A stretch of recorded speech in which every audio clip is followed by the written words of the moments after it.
Les pourcentages et la vitesse au brevet, les vidéos à consulter. Donc la leçon 4, classe de 6e, c'est quoi la proportionnalité? La leçon 5, classe de 6e, c'est quoi un pourcentage? Et la leçon 12 en 4e sur la proportionnalité. On va commencer par l'exercice sur les pourcentages, qui posent souvent des problèmes. Dans un lycée, il y a 2000 élèves et 20% de ces élèves sont inscrits en classe de seconde.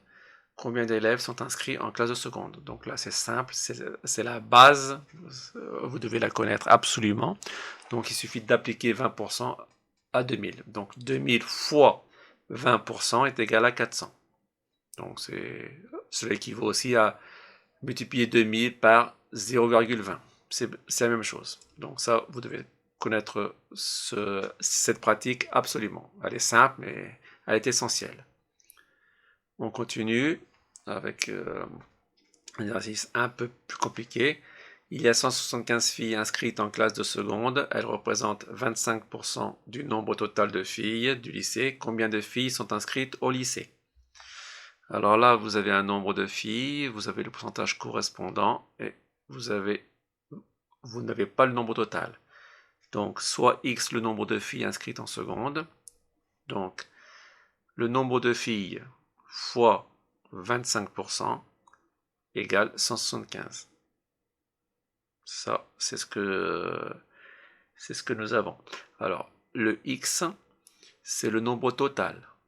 Nous ne l'avons pas.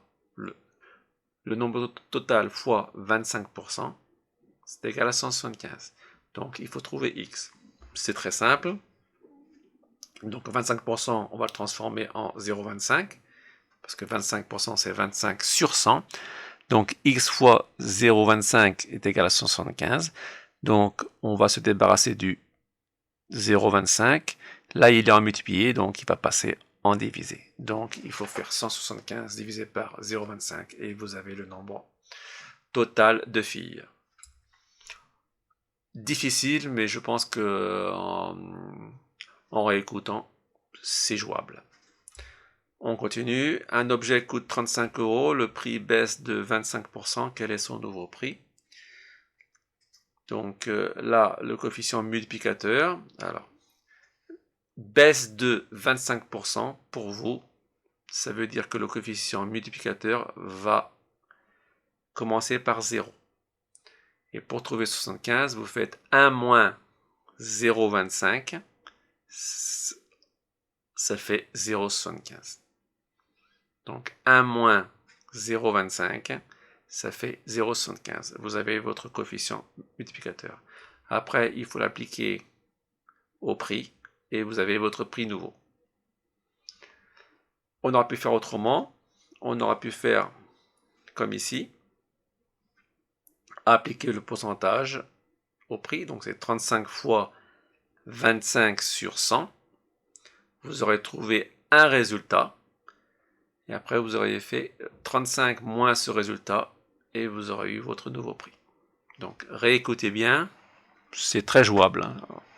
C'est très compréhensible.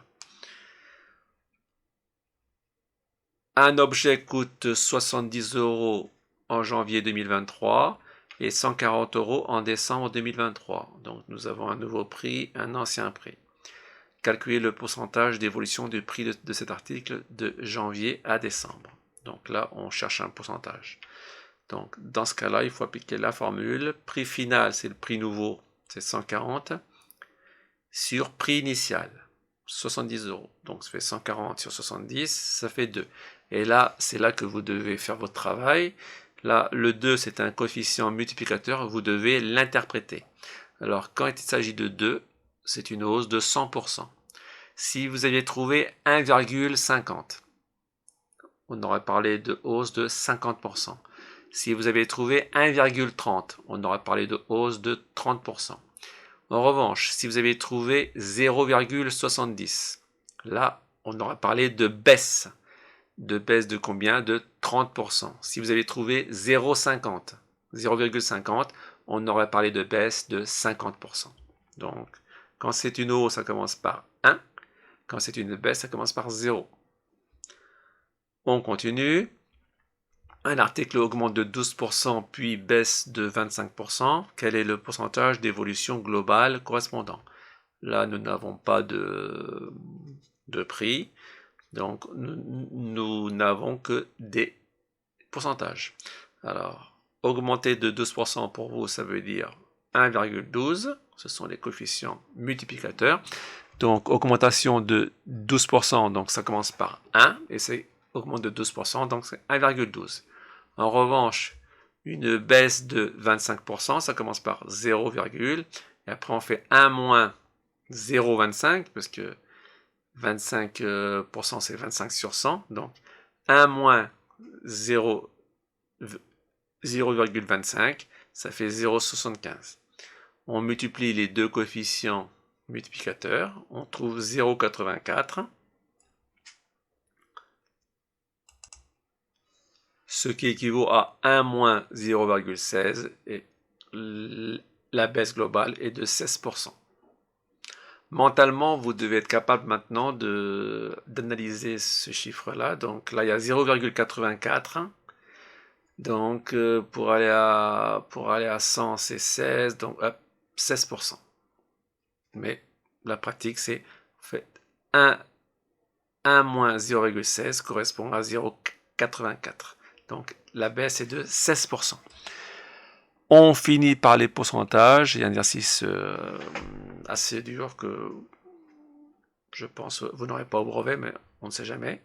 Le prix de vente d'un objet a augmenté de 35% le 1er juillet. Après le 1er juillet, quel taux de réduction sur le prix de vente le vendeur doit-il accorder au client pour que le prix à payer redevienne le prix initial? Donc nous avions un prix de vente, il a augmenté de 35%. Pour vous maintenant, vous êtes capable d'interpréter l'augmentation de 35%, c'est 1,35. C'est une augmentation, donc ça commence par 1, de combien? De 35%, donc c'est 1,35. Ça, c'est le coefficient multiplicateur. Et après le 1er juillet, on veut revenir au prix ancien. Alors là, la formule, c'est 1 sur K, donc K étant le coefficient multiplicateur, donc 1 sur 1,35, on trouve 0,7407, ce qui vaut à 1 moins 0,2593, et donc il est facile maintenant de trouver le pourcentage de baisse qui est de 25,93%. Compense une hausse de 35%. Cela veut dire que ce pourcentage fait revenir au prix ancien après qu'il a été lui-même augmenté. Très difficile. Voilà pour les pourcentages. On va continuer avec la vitesse. Donc, lors des Jeux Olympiques de Rio en 2016, la Danoise Perny Blum a remporté le 50 mètres nage libre en 24 secondes de 07. A-t-elle nagé plus rapidement qu'une personne qui se déplace en marchant vite, c'est-à-dire 6 km/h? Alors, qui dit vitesse, dit la formule vitesse est égale à distance sur temps. Donc, il faut bien l'avoir en tête. Après, il faut repérer les éléments qu'on vous donne. 50 mètres en 24,07 secondes, donc mètres secondes, et 6 km/h, km/h. Donc, il y a 3 méthodes pour résoudre ce problème. On va prendre la première méthode. Cela consiste à faire un tableau de proportionnalité. Alors, distance et temps.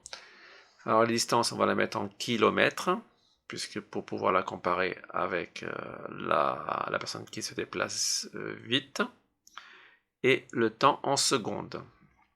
Alors, on va d'abord convertir 50 mètres en kilomètres, donc ça fait 0,05 km, et le temps c'est 24 secondes 07, donc distance en kilomètres, temps en secondes. Comme ça, on met les données de la nageuse danoise. Après, nous, on veut savoir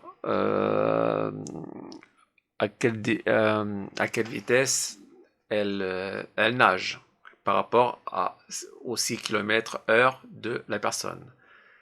C'est pour ça que nous, on veut savoir pour 1 heure. parce que là c'est 6 km/h. Et 1 heure en seconde, c'est 3600 secondes. Voilà votre tableau. Maintenant, c'est facile. C'est le produit en croix. Là, nous voulons savoir quelle est la distance qu'elle parcourt en 1 heure. Donc, on va faire un produit en croix. 0,5 fois 3600 sur 24,07. Nous trouvons 7,5 km. Donc, elle fait 7,5 km en 1 heure en 3600 secondes. Donc, on en déduit que elle a parcouru plus de distance que la personne qui se déplace en marchant vite. Voilà pour cette première méthode. La deuxième méthode, on va se servir de la formule vitesse est égale à distance sur temps. On va reprendre les données que nous avons, donc sur la nageuse et sur la personne qui marche vite. Donc, on a vitesse égale à distance sur temps. Donc, la distance est 50 mètres en 24 secondes 07, ce qui fait 2,08, environ 2,08 mètres secondes. Là, nous restons dans les mêmes unités. Et là, quand c'est comme ça ondulé, c'est environ. Ce n'est pas une donnée exacte. Pour la personne qui marche vite, donc on va prendre vitesse est égale à distance sur temps, sauf qu'on va convertir aux mêmes unités que la personne qui nage. Donc le 6 km, ça devient en mètres 6000, et 1 heure, ça devient 3600 secondes. Je divise et je trouve 1,67 mètres secondes. Je peux comparer parce que nous sommes dans les mêmes unités. Donc, et je constate, encore une fois, et c'est normal, que la nageuse a nagé plus vite que la personne qui a marché. Enfin, troisième méthode, il s'agit de transposer des mètres secondes en kilomètres heure. Vous avez la formule toujours vitesse est égale à distance sur temps. Donc on va transformer des mètres secondes en kilomètres heure. Et pour ça, il faut multiplier par 3600 sur 1000 fois 3,6. Et vous avez l'équivalent en kilomètres heure. Environ toujours. Hein. Donc, et nous constatons toujours que la nageuse a nagé plus vite que la marcheuse. Donc, troisième méthode, convertir des mètres secondes en kilomètres heure en multipliant par 3,6, à savoir 3600 sur 1000. Voilà pour cette partie sur les pourcentages et sur la vitesse.